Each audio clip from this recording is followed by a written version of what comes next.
Bienvenue au 4 à 4 avec Candice Archer, Marie-Hélène Bourduas, Marie-Ève Tremblay et Catherine Patry.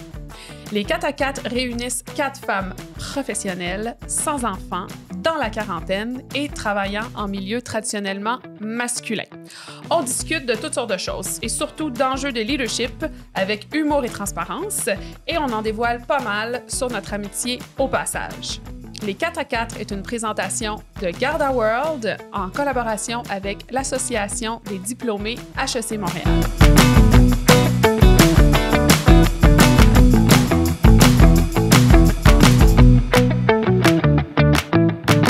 Hey les filles! Oh! Coucou! Vous savez pas ce qui m'est arrivé cette semaine? Non! Ben, j'ai été interpellée par une ancienne étudiante au DESS qui a écouté nos 2 premières saisons, qui a vraiment aimé notre podcast. Elle continue à te parler. Exactement.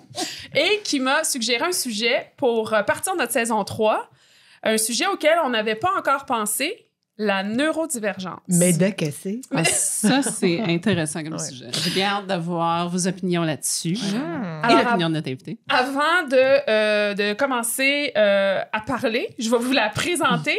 Alors, bonjour Marjorie. Je vais quand même lire pour être sûre de la présenter comme il faut. Marjorie est directrice numérique pour une compagnie d'assurance. Elle a touché à toutes les facettes de la communication, du marketing et de l'expérience numérique, d'abord comme professionnelle, puis comme gestionnaire pour différentes organisations. Elle est membre du CA de l'Association des diplômés HEC Montréal depuis 2022. À l'âge de 38 ans, donc il y a moins de 2 ans, elle a reçu un diagnostic du trouble du spectre de l'autisme. Bienvenue, Marjorie. Merci beaucoup. Bienvenue. Merci de me recevoir. Alors, pour qu'on parle toutes de la même chose, je nous pars avec une petite définition. Je nous mets à la table. Alors, qu'est-ce que ça signifie, la neurodivergence? Alors, le terme « personne neurodivergente » et ses synonymes ont d'abord été créés pour faire référence aux personnes autistes. Leur sens s'est ensuite étendu pour inclure les personnes ayant un trouble neurodéveloppemental. Les exemples les plus communs: les troubles d'apprentissage, les troubles du spectre de l'autisme, la bipolarité, les troubles d'anxiété, l'hypersensibilité et le trouble déficitaire de l'attention avec ou sans hyperactivité, donc notre fameux TDAH. Les troubles d'apprentissage, mon Dieu, j'apprends déjà des choses. Ah, mon Dieu, ça va être une bonne Je ne le épisode. savais pas, ouais. Et c'est beaucoup, beaucoup plus large, mais dans le cadre de notre travail, c'est les types de neurodivergence qu'on va rencontrer le plus souvent. Ah, OK. Ensuite de ça, qu'est-ce que la neurodiversité? La neurodiversité, c'est un concept qui reconnaît et célèbre les différences cognitives des individus. Dans le milieu du travail, la neurodiversité se réfère à l'embauche et au soutien d'employés ayant des conditions neurologiques telles que l'autisme, la dyslexie, le trouble déficitaire de l'attention avec hyperactivité et d'autres. Quand Marjorie m'a interpellée, une des affaires qui m'a vraiment sonné une cloche, c'est qu'elle me disait que c'était encore plus difficile à diagnostiquer chez les femmes. Ah, J'ai oui? déjà lu ça. Ben, Je ne sais pas voyons. pourquoi, mais j'ai déjà lu ça. Ouais. Une autre affaire, C'est parce exactement. qu'on est Alors- caché, on cache. Oui. Alors, je vais lui laisser nous raconter Ben son oui. histoire, parce Bonne que idée, même laissons. moi, je sais pas comment c'est arrivé, son diagnostic et tout, fait que je suis bien curieuse de l'entendre. Ben merci de me recevoir. Dans le fond, je me permettrais d'expliquer un petit peu comment ça s'est passé pour moi, comment j'ai décidé d'aller me faire diagnostiquer. Dans le fond, c'est une femme dans mon entourage qui a eu des doutes par rapport à son fils. Puis ça arrive souvent comme ça chez les femmes. Ils voient des comportements chez leurs garçons, surtout, parce que c'est plus facile à diagnostiquer chez des garçons, qui est allé faire diagnostiquer son fils. Puis par la suite, ben ça amène plein de questions. Fait que là, elle s'est remise en question. Elle s'est dit, ben voyons, il me semble que moi aussi, il y a des affaires. Fait qu'elle est allée se faire diagnostiquer aussi. Puis là, en m'en parlant, j'ai fait, ben voyons, moi aussi, il me semble qu'il y a voyons, des C'est ça, affaires. mais est-ce que c'est une affaire comme WebMD, là, que tu lis la définition de quelque chose, tu te dis, ah oui, c'est vrai, j'ai tous les critères, right? Ben, je sentais pas que j'avais tous les critères, tu sais, parce que aussi j'avais une compréhension limitée de ce que c'était encore, parce que j'avais pas fait toutes les recherches que j'ai faites aujourd'hui, là. Mais tu sais, exemple, moi, j'ai pas besoin d'avoir une routine hyper rigide, puis ça, c'est un des critères souvent qu'on voit. Fait que j'ai décidé d'aller me faire diagnostiquer et j'ai eu le constat que j'étais sur le trouble. J'avais un trouble du spectre de l'autisme ou j'étais autiste, on peut juste dire ça aussi. Donc, c'est ça. Fait que, tu sais, c'est sûr que moi, ce que je retrouvais beaucoup, c'est difficulté avec les rapprochements physiques, surtout quand je te connais pas. Là, moi, c'est difficile. Pendant la pandémie. J'ai l'impression qu'on va peut-être tous aller se faire diagnostiquer après ça. Pendant la pandémie, moi, j'adorais les masques, les plexiglas, la distanciation sociale. Moi, ça m'allait beaucoup. Mais tu sais, tout le long de ma carrière, j'ai tout le temps eu l'impression d'être en adaptation. Puis c'est ça qui est vraiment difficile. Petite anecdote aussi, un truc qu'on retrouve beaucoup chez les autistes, c'est ce qu'on appelle la synesthésie. Donc, c'est le mélange de deux sens. Et chez moi, c'est, dans le fond, quand les gens parlent, ça me fait penser à de la nourriture. Oui, Constamment. C'est la synesthésie. Oui. Je suis sûre que je vais vouloir réutiliser ce terme, puis je vais le butcherer, mais bon, maintenant je l'ai. Donc, tu t'entends, mais tu vois des choses. Pour moi, j'entends et c'est le goût, en fait. Ça me fait penser à des goûts. Quand je parle, ça lui fait penser à du chocolat. C'est ça. Ça dépend. Toi, c'est plus... En tout cas, c'est plus le yogourt. Mon Dieu, on le savoir! Oui, la relish. C'est la relish. C'est mielleux, c'est ça. T'es onctueuse. Prends-les comme un compliment. J'adore ça. Oui, c'est ça. Puis j'ai lu que beaucoup d'autistes ont ça, mais souvent, ça va être plus je vois une lettre et elle est verte. Là, c'est plus où j'entends de la musique et je vois mauve. Là. Fait que ça, c'est la forme la plus fréquente. Mais ça, ce que tu dis en parlant à ton ami qui était en processus de diagnostic ou aussi avec son fils, c'est là, tu as décidé d'aller te faire diagnostiquer. Mais est-ce que tu avais déjà noté justement ce que tu viens de dire, que quand les gens parlaient, t'associais à... Oui. Fait déjà, mais tu savais pas c'était... Je savais pas c'était quoi. C'est en faisant de la recherche, j'ai vu, OK, il y en a beaucoup chez les autistes et tout, mais là, accompagné de mon trouble d'adaptation, le fait que je suis pas à l'aise avec le small talk. Avais-tu déjà verbalisé ce que tu viens juste de dire là, que quand les gens parlaient, tu l'associais à un goût? Oui, j'avais... Oui. OK, puis les gens autour étaient comme... Oui, ben moi, en fait, je pensais que tout le monde avait ça. OK, ben c'est ça, exact. Mais là, à un moment donné, en parlant à quelqu'un, il était comme... Ben c'est exactement ça. Il doit y avoir des affaires, t'es comme, non, moi, je goûte rien. C'est juste toi, ça, c'est juste toi. C'est ça. Fait que là, j'ai cherché, puis j'ai trouvé que c'était la synesthésie, qui est quand même très intéressant. Fait que c'est ça. Fait que ça, c'est un peu le comment j'ai eu le diagnostic. Puis, tu sais, Catherine, quand on se parlait, elle me demandait comment ça fonctionne pour se faire diagnostiquer. Faut que t'appelles. Ben oui, c'est ça. Dans le fond, c'est les psychologues, les psychiatres, les neuropsys qui peuvent diagnostiquer au Québec, mais c'est souvent au privé. Donc, c'est sûr que ça a des coûts. Là. Moi, ça m'a coûté peut-être 2500, 3000 $. C'est beaucoup de séances. Honnêtement, si on a les moyens, moi, je pense que c'est vraiment un bon investissement. Mais je pense qu'on peut aussi passer par une référence vers un psychiatre. Selon certains critères, on pourrait être admis, mais bon, on le sait ce que c'est. Ça peut être très long avant d'avoir un rendez-vous avec un psychiatre. Puis ça pourrait être couvert par l'assurance, la Régie de l'assurance maladie. Mais qu'est-ce qui t'a poussé à vouloir avoir un diagnostic? Qu'est-ce que tu recherches dans le diagnostic? Bien, c'est surtout en parlant avec la personne qui était proche de moi, qui est toujours proche de moi. Tu sais, pour elle, ça a été un grand soulagement parce que là, tu fais comme, hey, ça fait des années que je travaille puis que je trouve ça donc bien dur puis que je suis tout le temps en adaptation, je suis tout le temps fatiguée. Tu sais, j'essaie de tu sais, je suis pas bonne avec le small talk. En même temps, j'ai choisi les communications.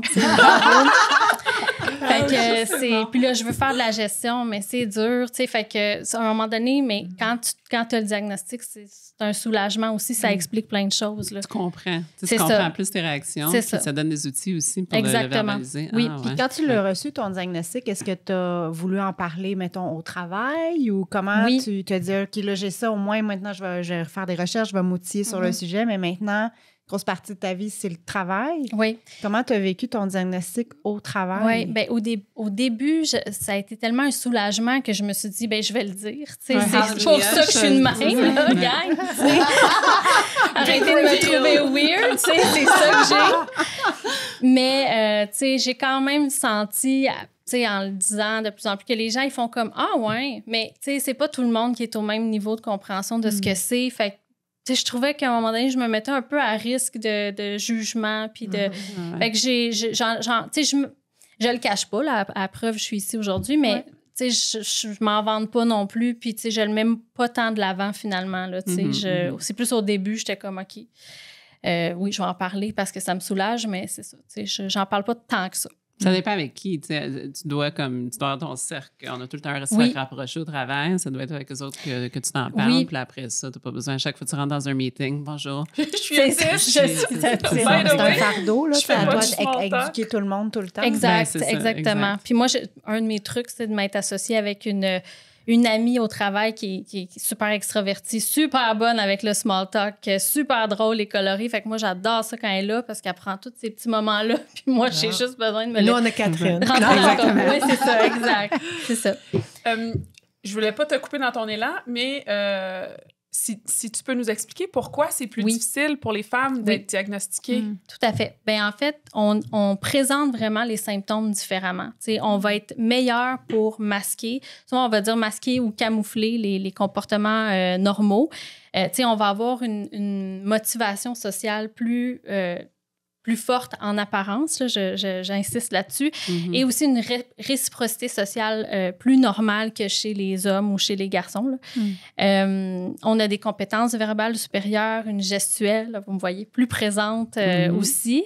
Puis aussi, on va avoir une présentation du trouble qui est plus subtile. T'sais, les hypersensibilités chez les hommes vont être vraiment prédominante, alors que chez les femmes, on va plus parler de sont fréquentes. Les autistes, on a des intérêts restreints aussi. Là. Je ne sais pas si vous savez ce que c'est, là, mais c'est des intérêts que là, ça devient une obsession. Des focus. Oui, c'est ça. Moi, ça a été un peu les sectes là, pendant un moment. Là, je passe à autre chose. Mais oui, c'est ça. Puis une en particulier, là, que j'étais comme, j'ai lu tous les livres là-dessus. Bref. Ça fait des conversations intéressantes au party de Noël. Tout à fait. Moi, j'adore les gens comme ça parce que tu peux, genre, tu vas dans un rabbit hole, là, je ne sais pas comment traduire ça. Là, un trou de lapin. Un terrier de lapin. Une boîte de Pandore. Oui, exactement. Tu descends, tu peux poser 10 millions de questions à ces gens-là. Il n'y a pas de fin. Puis, exactement, il n'y a pas de fin. C'est ça, exact. Fait que chez les femmes, ils vont être plus classiques. T'sais, on va s'intéresser à la musique, on va s'intéresser à la littérature, mais chez les hommes, ça va être plus... Les trains. Oui, c'est vrai, les dinosaures. Ou tu sais, quelque chose, les nombres, là, puis là, tout à coup, ça devient comme... Tu sais, c'est moins classique. L'Empire romain. Non, ça, à ce qui paraît, c'est tout. C'est universel. Il y a aussi, en fait, à cause de ça, ça peut évidemment mener à des biais de genre. Fait que les professionnels en santé mentale peuvent avoir des préjugés inconscients sur la manière dont devraient se présenter les troubles qui se manifestent chez les femmes. Ça peut conduire à des erreurs de diagnostic ou à des retards. Là, souvent, on entend parler de femmes un peu comme moi qui ont su vraiment tard, vraiment tard, je ne sais pas si vieille, là, mais bon, plus tard dans leur vie qu'il y avait un trouble. Puis il y a aussi la comorbidité qui est la présence d'une ou de plusieurs conditions médicales supplémentaires à la principale. Donc, tu sais, on va souvent voir, puis ça, c'est exemple, moi, j'ai été diagnostiquée anxieuse sociale au début vingtaine, puis après ça, j'ai fait une dépression. Mais tu sais, tout ça, je pense aujourd'hui, part du trouble qui fait que je suis tellement épuisée, puis je trouve ça tellement dur, le côté social, que tu sais, c'est ça. Fait que ça, c'est ce qu'on appelle l'errance diagnostique, où on diagnostique des choses qui, finalement, oui, c'est là, mais c'est pas nécessairement la cause première, tu sais, de ce que tu vis. Est-ce que c'est... je trouve que cette génération aussi, un peu, tu sais, là, 20 ans, on n'en parlait pas tant que ça, là, de ça. Puis probablement de là qui viennent beaucoup des mauvais diagnostics. Ça doit être, tu sais, je veux dire, c'est bien là, qu'on soit rendu à une place où on ait beaucoup d'outils pour le faire, puis on fait encore des mauvais diagnostics pour femmes ou hommes. Imagine dans le passé, tu sais, quand tu avais ça, c'était même... Ça n'existait même pas. Là. Le monde disait juste, OK, t'es particulier. Gère-toi. Je vais te mettre des antidépresseurs. C'est ça, exact. Puis c'est sûr que aussi les études ont été majoritairement faites sur des hommes. Je lisais un article récemment qui disait que depuis longtemps, on pense que le ratio, c'est une femme pour 4 hommes chez les autistes de bas niveau, puis chez les autistes de haut niveau, donc dotés d'une intelligence supérieure, c'est une femme pour 9 hommes. Mais finalement, on se rend compte de plus en plus que non, ça serait le même ratio finalement. Quand tu dis bas niveau puis haut niveau, tu peux-tu... Ben, dans le fond, le bas niveau, l'autisme, c'est vraiment un spectre. Là, Fait que tu as des autistes qui sont pas capables de communiquer, non-verbaux. Là, je suis pas une spécialiste, mais qui ont vraiment ils pourront pas là, mener une vie normale comme moi, mettons. Là. Mais après, tu as des gens avec une intelligence moyenne à supérieure qui fonctionnent très bien, mais qui ont ce trouble-là. Fait que c'est ce qu'on différencie entre les deux. Ça touche combien de femmes, ça, au Canada? Est-ce qu'on sait combien il y a de pourcentage? Je pense que là, c'est à valider, mais je pense qu'au Québec, on était à 420 000. Mais là, c'est sous toute réserve. Puis, mais je ne sais pas, là, femmes, hommes. Puis, en même temps, encore là, il y a probablement plein de femmes non diagnostiquées. Ah, 100%. C'est clair. Mais tu sais, quand on pense à ça, c'est pas surprenant là, que ça soit moins diagnostiqué auprès des femmes. On a fait plusieurs épisodes sur les préjugés, les attentes, etc. Les stéréotypes de genre. Les stéréotypes, tu sais, les femmes en milieu de travail, et tu sais, on veut projeter une image X, puis ça me surprend pas pantoute que ça soit... Qu'on le masquer. Oui, qu'on le masquer, parce que on peut être jugé... T'as-tu senti ça, le jugement chez les autres? Oui, ben j'ai déjà... Tu sais, pas de manière générale. Tu sais, mes amis, non, pas du tout. Ma famille, pas du tout. Tu sais, mais oui, j'entends des fois des commentaires, tu sais... juste plate, là, mais tu sais, elle est weird, mais tu sais, elle est autiste. Mais pas sur moi nécessairement, mais tu sais, juste en général, un petit peu un raccourci c'est ça. facile. Fait que c'est ça. Qu'est-ce qui, quand les gens font des commentaires, qu'est-ce qui te blesse le plus? Les gens, ils doivent dire des choses ou de leur propre biais de ce qu'ils comprennent de l'autisme qui est très limité. Y a-t-il des choses que les gens ils disent, par exemple, que tu dis, ça, c'est... on devrait arrêter de dire ça. Oui, c'est plus pour qualifier quelqu'un qu'on considère, nous, bizarre. Parce que finalement, pourquoi on le considère bizarre? Peut-être juste parce qu'il ne pense pas comme nous. Mais tu sais, je trouve que c'est un peu facile de dire « Ah, elle est autiste. » Ça me... Puis aussi, tu sais, de dénigrer le... Tu sais, parce que ça vient... Comme je disais, il y a des gens qui ont besoin d'avoir une routine hyper rigide. Ouais. Moi, c'est pas mon cas, mais ça arrive souvent chez les autistes. Puis après ça, de dénigrer ce besoin-là, alors que souvent, c'est des accommodements super faciles à faire. Là, fait que... Ou pour rire, aller comme déranger cette routine-là. Oui. Si les choses sont possibles d'une juste la phrase personne. Je l'ai entendu. Ouais, tout est placé d'une certaine façon. Puis là, mais tu sais, ça fait rire qui? Ça fait rire la personne qui le fait. Hein? Ça fait pas rire la personne qui... Mais je trouve qu'il y a tellement de plus-value avec ces choses-là. Tu sais, la structure, c'est peut-être moi. J'aime ça. Puis... Mais tu m'étonnes. Moi, je sais pas. Je trouve que c'est une plus-value. Savoir exactement comment dealer avec une personne comme ça. Quand tu as la marche à suivre, mon Dieu, c'est tellement plus facile. Mais c'est la diversité aussi. C'est comme, tu sais, je pense que ça prend de tout. Puis dans un milieu de travail, il y a des avantages à avoir des personnes qui sont plus structurées. Il y a des avantages à avoir des personnes qui sont moins structurées. C'est de célébrer la diversité. Mais les filles, vous, dans vos milieux de travail, y en a-tu des gens ouvertement diagnostiqués? Ça se discute-tu? Non, pas dans l'armée. Pas dans l'armée? Non, pas dans l'armée parce mais que est-ce que c'est quelque chose qui serait accepté? C'est tout dépendant, comme tu disais, au bas. Je peux... écoute, nous, on est gouverné par l'universalité de service, ce qui veut dire qu'on doit être en mesure de rencontrer des standards minimaux qui font en sorte qu'on est déployable en tout temps, qu'on est capable de réagir. Donc, je ne sais pas, honnêtement, c'est pas un sujet qui est discuté. Je pense que c'est très tabou parce que les militaires auraient, peut-être moins maintenant, mais j'ai l'impression qu'ils auraient peur d'en parler ouvertement pour ce qui pourrait s'en venir. Là t'es questionné. Bon, est-ce que tu rencontres encore l'universalité de service? Est-ce qu'on peut le déployer? Est-ce que moi, je vais être déployé avec quelqu'un d'autiste? Les jugements des autres aussi. Vrai. Fait que c'est une bonne question, je ne sais pas, mais je vais quand même... c'est super intéressant, là, ça vaudrait la peine de creuser dans le milieu. Parce qu'il y a tellement... Tu sais, on dit le spectre, là, je veux dire, il y a tellement de variations. Là, c'est comme dans la population générale, il n'y a pas une personne qui... C'est la même chose là, sur le spectre. Oui, c'est sûr qu'il y en a plein. Puis je suis pas mal sûre que probablement il y en a qui choisiraient d'être déployé avec quelqu'un sur le spectre versus d'être déployé avec quelqu'un qui a juste pas confiance, là, tu n'allumes personne. Mais ça, il y a probablement pas de... Ben, il y a probablement un spectre pour ça aussi. Ouais. Psychopathe à sociopathe. Oui, exactement, exact. Ben, tu sais, moi, je suis en ressources humaines, donc c'est sûr que c'est des sujets qui sont discutés, justement, de la diversité puis de l'inclusion, surtout, là, parce qu'il y a la diversité, mais il y a surtout l'inclusion, tu sais, donc... au-delà d'avoir des gens divers, c'est surtout d'avoir des vraies pratiques de gestion pour inclure. Puis c'est ça qui est le plus important dans la partie, on va dire, Diversity and Inclusion. Moi, c'est sûr que je viens du milieu des techs. Là, j'ai fait un changement depuis la dernière saison. Je reste dans un milieu masculin quand même, de prédominance masculin.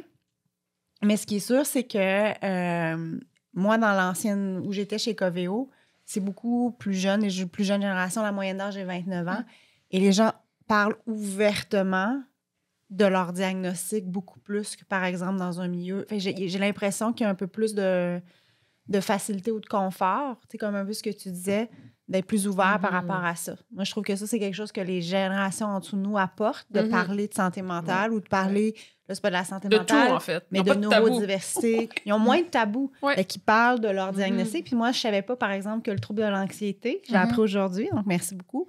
Bien ça, il y en avait qui en parlaient ouvertement au travail. Tu sais. Moi, c'est ça qui se passe dans ma vie ou c'est ça que je suis. J'ai besoin de support sur telle chose. Donc, fait que moi, chez Coveo, c'était vraiment parler très, très ouvertement, là.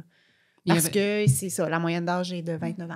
Tu sais, pensez, il n'y avait pas de diagnostic pour les gens d'une certaine... Moi, je suis 99% certaine que j'ai travaillé avec un homme qui était sur le spectre. Incroyable.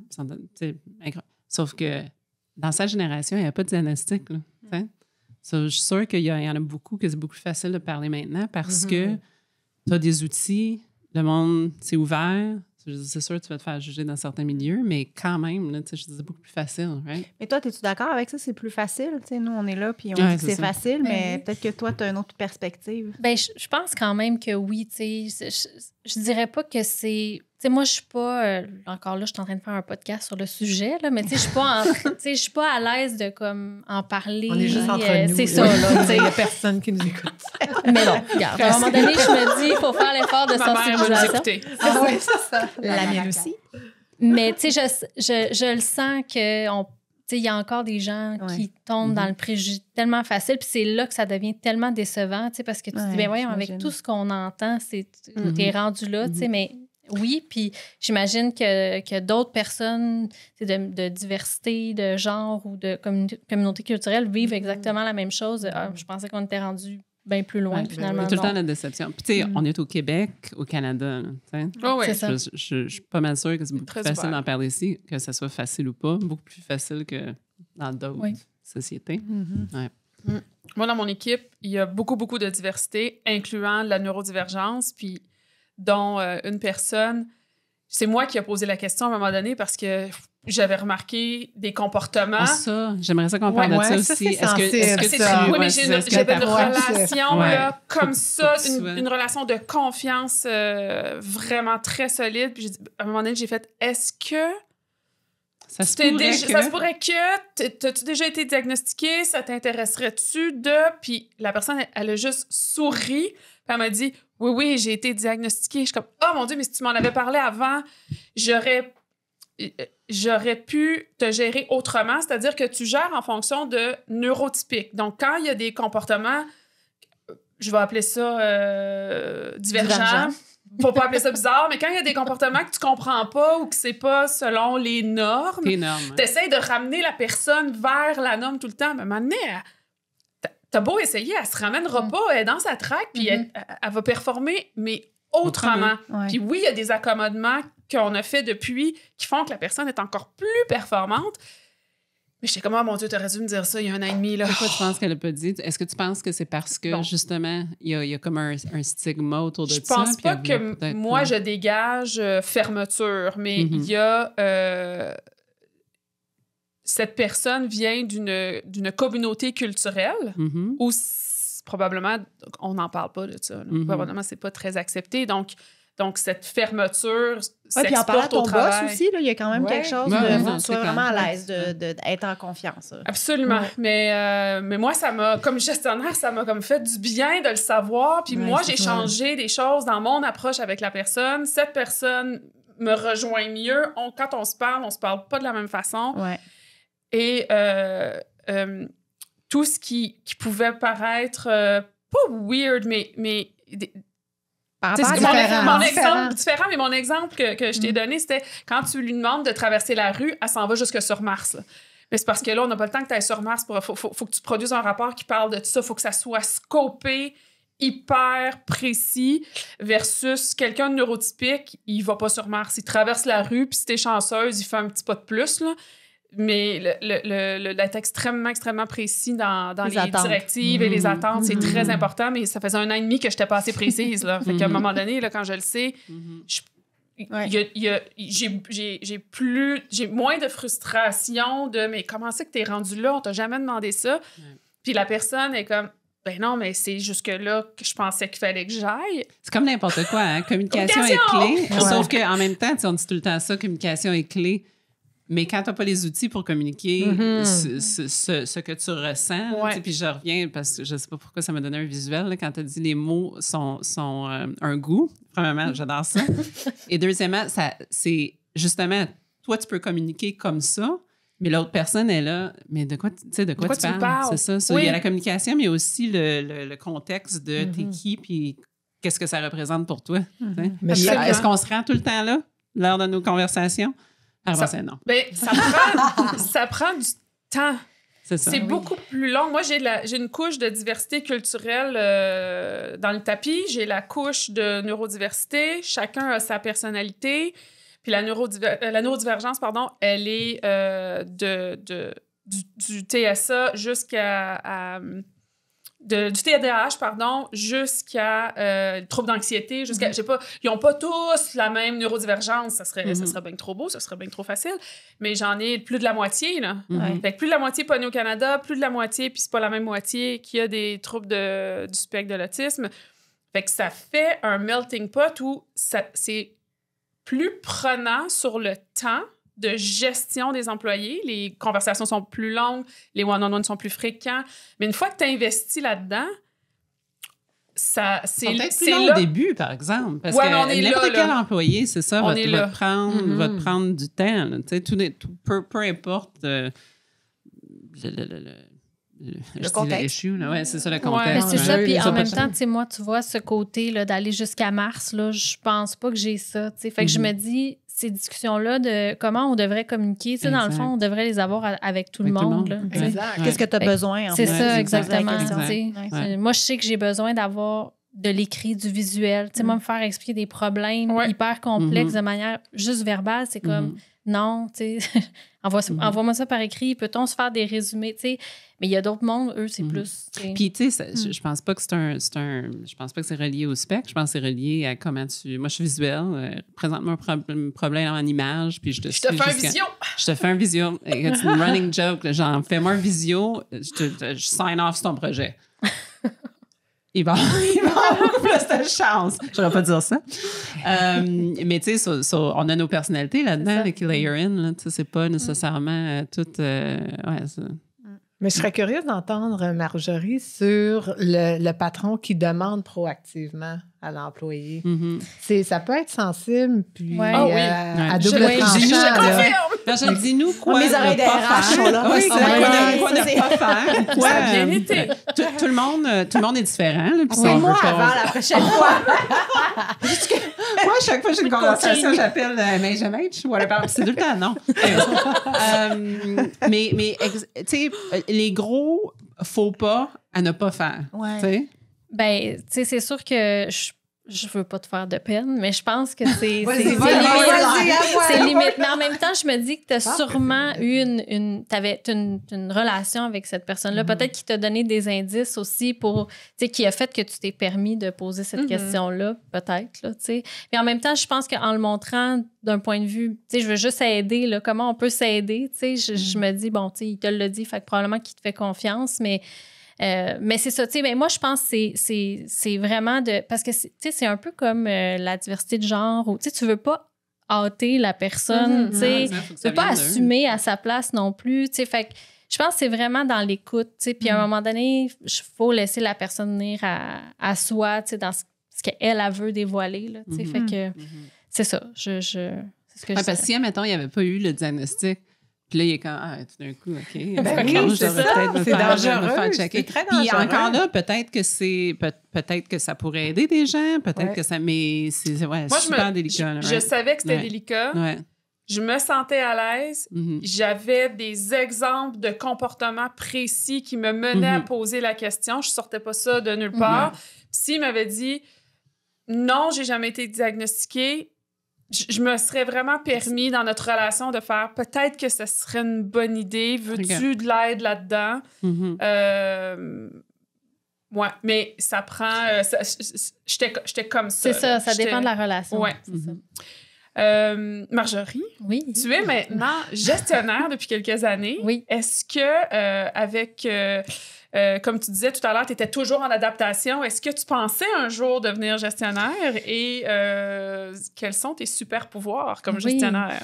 Bien, c'est ça. Comme je disais tantôt, j'ai choisi un domaine quand même pas facile pour vivre mon trouble, là, les communications. Tu sais, j'ai fait un bac en journaliste qui est ultra compétitif là, à l'UQAM. J'ai détesté ça parce que j'étais tellement pas bien. Ça allait... À la fin, je commençais à aimer ça, mais...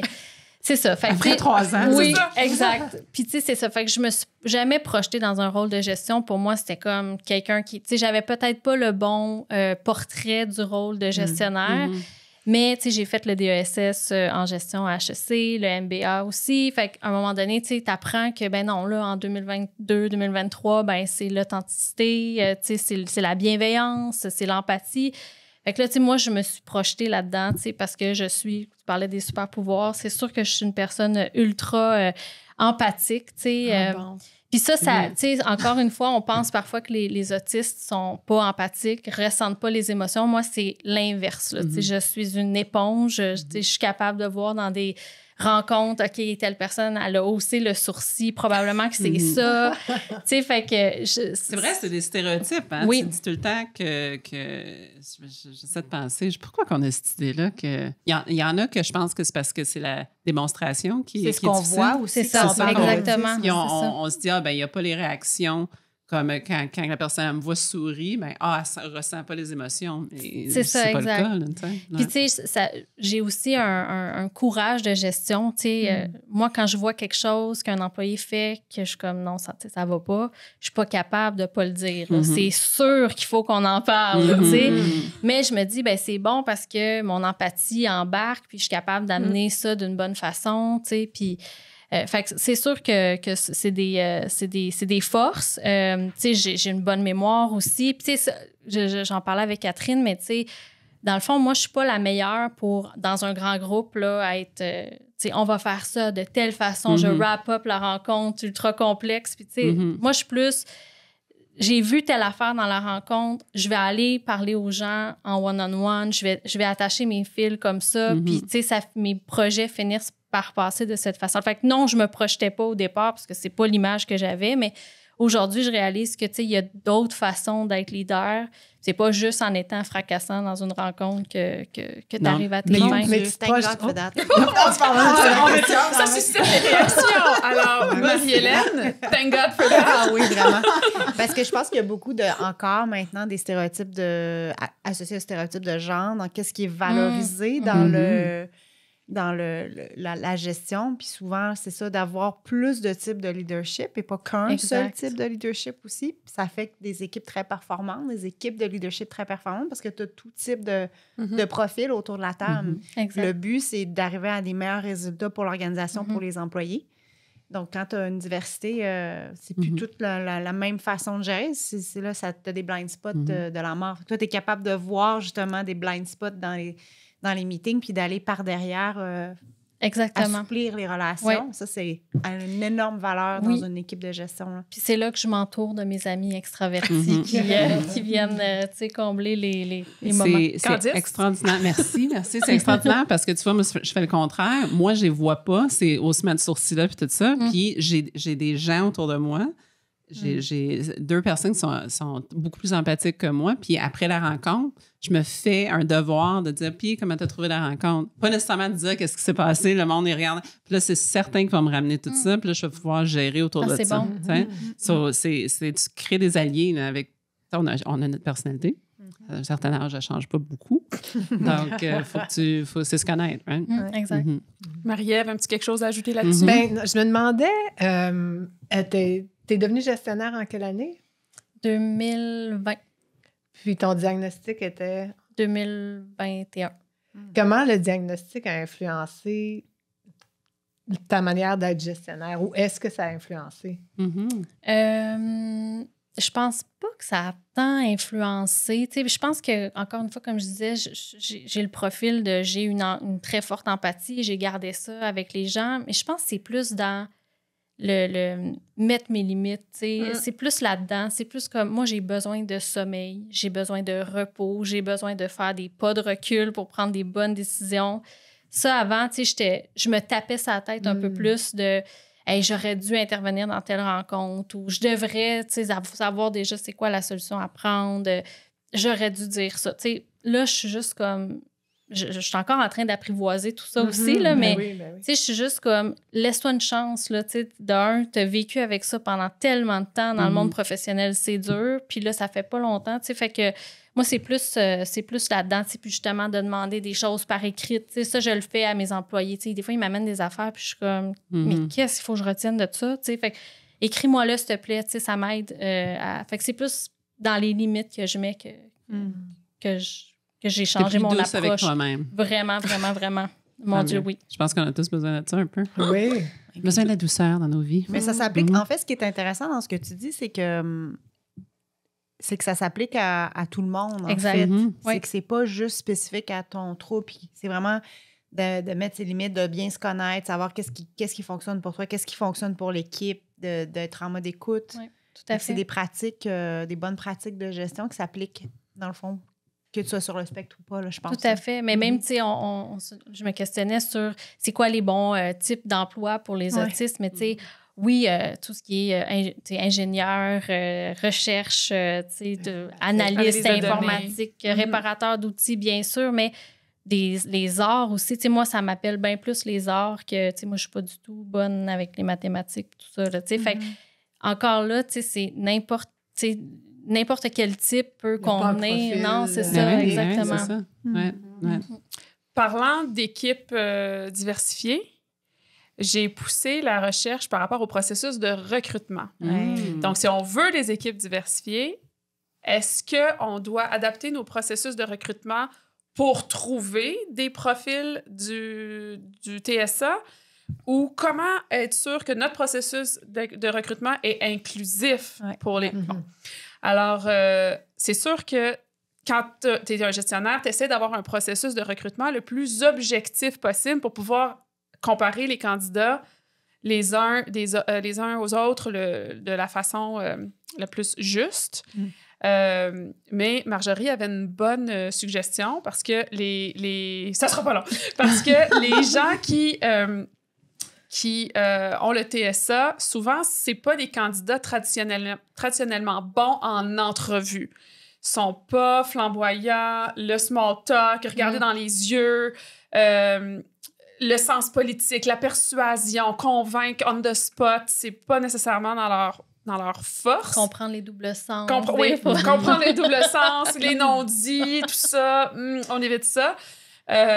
Donc, au-delà de l'entrevue, Marjorie, tu avais une bonne recommandation pour nous. Oui, bien, effectivement, pour moi, c'est quand même dur de faire des entrevues. Je pense que je m'en sors quand même bien, probablement parce que je suis une femme, j'arrive à peut-être mieux masquer.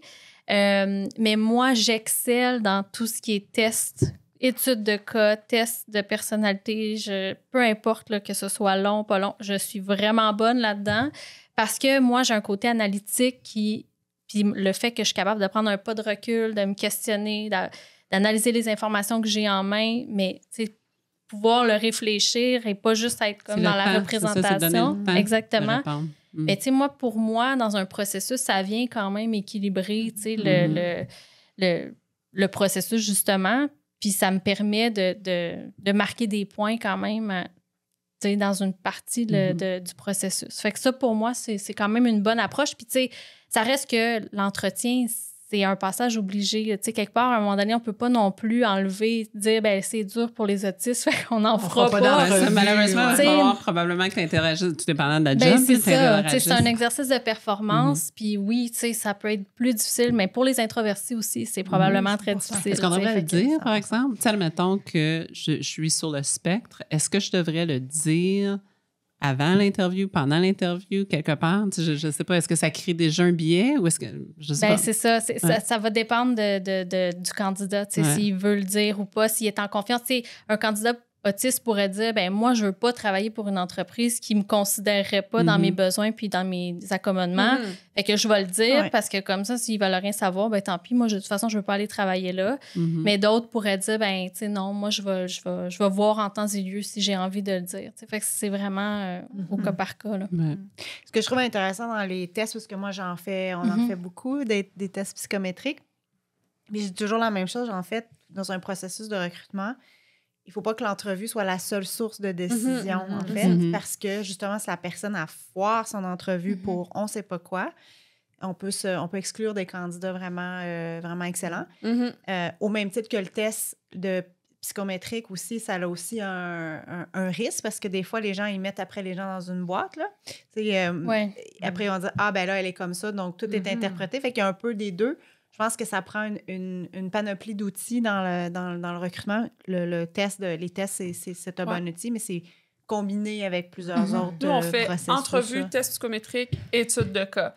Puis récemment, on a fait un processus où l'entrevue pour un candidat, c'était déroulé correct, l'étude de cas exceptionnelle. Puis pour le même processus, on avait eu un candidat, une entrevue exceptionnelle, avec une étude de cas comme copier-coller de ChatGPT. Ouais, donc ça nous a mais vraiment... c'est un autre skill set.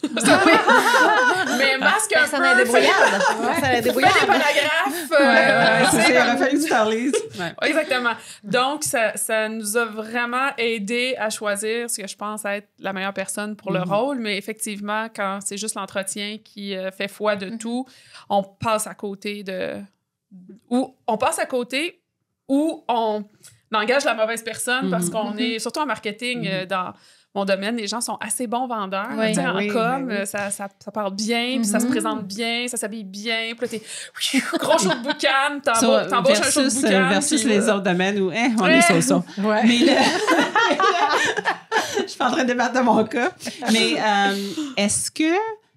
Puis là, je projette ça peut-être pour ceux qui sont dans le spec plus comment qu'on avait dit, plus avancé. Au niveau, exactement.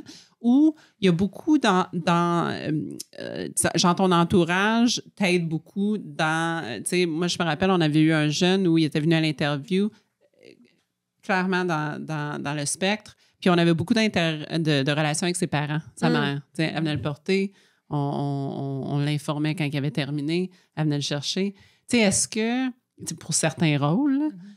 Est-ce que, je regarde Marie-Hélène dans les yeux puis je lui demande, en RH, est-ce qu'on a probablement des processus d'inclusion pour plusieurs choses, puis j'imagine que ces processus d'inclusion-là aussi embarquent dans votre processus d'embauche pour certains postes? Oui, puis je te dirais que ça va dépendre de l'entreprise puis du niveau de maturité de l'entreprise. Parce que les PME, voilà. C'est ça.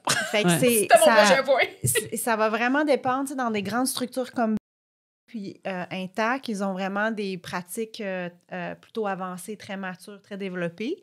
Puis quand tu es dans d'autres petites PME, tu peux aussi avoir des processus très développés parce que la culture de l'entreprise a fait en sorte que il y a eu des choses qui ont été mises en place, mais je pense que ça varie énormément dans les organisations en fonction du style de leadership et des équipes ressources humaines. Souvent, tu es très limité dans ce que tu as comme ressources quand tu es dans des petites PME. T'en as pas d'équipe ressources humaines. Là. T'as un directeur ressources humaines qui s'occupe de la dotation, puis des vacances, puis de la paye, puis voilà. Ça prend du temps. Tu veux pas, ça te prend un petit peu plus d'énergie pour gérer autour de ça, comme n'importe quoi. Right? Ça, c'est un choix. C'est comme n'importe quoi. Quand tu as des tests psychométriques ou tu as des gens qui parlent de leur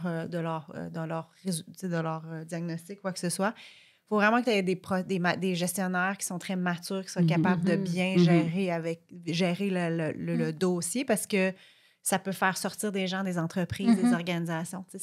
C'est sur tous les domaines. Là. Je pense que la neurodiversité, c'en est un, mais tous les domaines, si les gestionnaires ne sont pas équipés, par exemple, pour parler de l'équité homme-femme dans des entreprises, dans des PME, ben, tu vas le voir, il y a des femmes dans certaines entreprises, quand ce n'est pas des pratiques, ils vont quitter plus rapidement. Donc, si tu as des femmes en plus qui ont eu des diagnostics où ils ne savent pas qu'ils sont SUPEC, ça peut augmenter parce qu'il n'y a pas de pratique de leadership qui comprennent, en fait, qui sont capables de parler de ces sujets-là. Là. Ouais, encore du militantisme pour mieux former les gestionnaires. Bien sûr. J'ai quand même quelques petits conseils pour les PME. Oui. Alors, suggestion de Marjorie, des spécialistes qui viennent donner des conférences pour sensibiliser sur divers sujets, dont la neurodivergence. Éviter les microagressions, pour revenir sur un épisode de la saison 2. Donc, ne pas traiter les gens d'autistes comme si c'était une insulte, qu'ils soient autistes ou non. Ça fait un peu joke de mon oncle. Pas traiter quelqu'un de Rain Man non plus, ou toute autre forme de colibet. Et attention à la perception de solutions miracles qu'est le travail hybride. Les rencontres à distance peuvent être des gros enjeux parce que t'es face à quelqu'un qui est beaucoup plus proche que toi à l'écran que dans la vie, on serait proche. Faut que tu allumes ta caméra, faut que tu fasses du eye contact. T'es tout le temps en représentation. Donc, de calibrer la journée entre meeting Teams et autres meetings ou juste fermer la caméra. Permettre aux gens de fermer la caméra. Moment pour réfléchir, travailler, avancer les dossiers. À la maison, pas de meeting. Maintenant, il y a un app qui fait suivre tes yeux avec la personne avec qui tu parles. Boy. Je veux juste dire. Ça décourage. There's an app for that. There's an app for everything. Ouais, c'est ça. L'humanité. Pas dire à quelqu'un qui a un app pour ça aussi. C'est peut-être... Écoute, je te regarde, là, pas me regarder. Il y a un app pour ça. J'aime pas ça. En conclusion, je vais terminer sur 6 mythes concernant le TSA. Il y en a seulement 6? En les conclusion, principaux, on en fait 6. Pour plus d'informations, faites vos recherches. Alors, le premier mythe, les personnes autistes manquent d'empathie. Donc, c'est un des super pouvoirs de Marjorie et ça peut se manifester autrement. Ça s'extériorise autrement, mais c'est bien, bien présent. Les personnes autistes n'ont pas le sens de l'humour. C'est sûr que pour le 2e degré, ça peut être plus difficile, mais... Ça dépend. Ça dépend. C'est ça que je retiens. Moi, je suis pas pire quand même. Mais des fois, je fais... Là, tu sais, ça arrive plus tard, je fais Mais tu sais, c'est ça. Ça m'arrive aussi. Des fois, les jokes sont juste plats aussi, exact. C'est pas parce que quelqu'un rit pas. Non, t'es juste pas drôle. C'est pas parce que quelqu'un rit pas de tes jokes qui sont suspects. C'est peut-être tes jokes qui sont pas. Exact, c'est peut-être le problème. Ensuite de ça, mythe numéro 4, les personnes autistes sont toutes des génies ou des prodiges. Il y a des intelligences moyennes, puis il y a des gens qui fonctionnent absolument pas. Donc, on n'est pas tous capables de compter des cartes au casino. Ensuite, l'autisme peut être guéri. C'est pas une maladie. C'est une condition. C'est une condition. Et les personnes autistes sont toutes non communicatives ou non verbales. Mais clairement, on a un exemple de hautement fonctionnel ici. Oui, tout à fait. Donc, en conclusion, il y a de plus en plus de diversité de toutes sortes dans les milieux de travail. Il faut donc se sensibiliser comme gestionnaire et comme collègue aux enjeux liés à des réalités qui nous sont étrangères. Il faut être curieux pour être plus inclusif, particulièrement quand l'organisation n'est pas une championne de l'EDI. Au niveau de sa structure organisationnelle, qu'il n'y a pas de comité ou de département dédié à l'EDI. Donc, les gestionnaires et même ceux qui ne gèrent pas des gens doivent prendre sur eux de s'éduquer puis de faire des actions positives pour être plus inclusifs. De simples accommodements peuvent faire une grosse différence.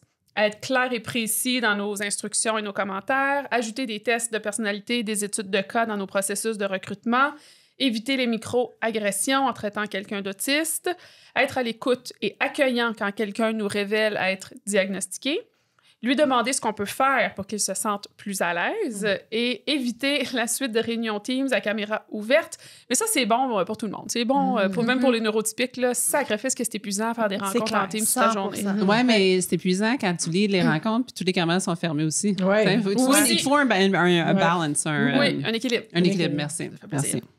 Alors, les filles, j'espère que vous avez apprécié les interventions de Marjorie. Merci beaucoup, Marjorie. Merci beaucoup à vous. Pour ta transparence. Merci d'avoir éclairé nos angles morts aussi, parce que je pense qu'on a tout appris quelque chose aujourd'hui. Ah ouais, en partant, première phrase, j'ai appris quelque chose. Ça a commencé fort.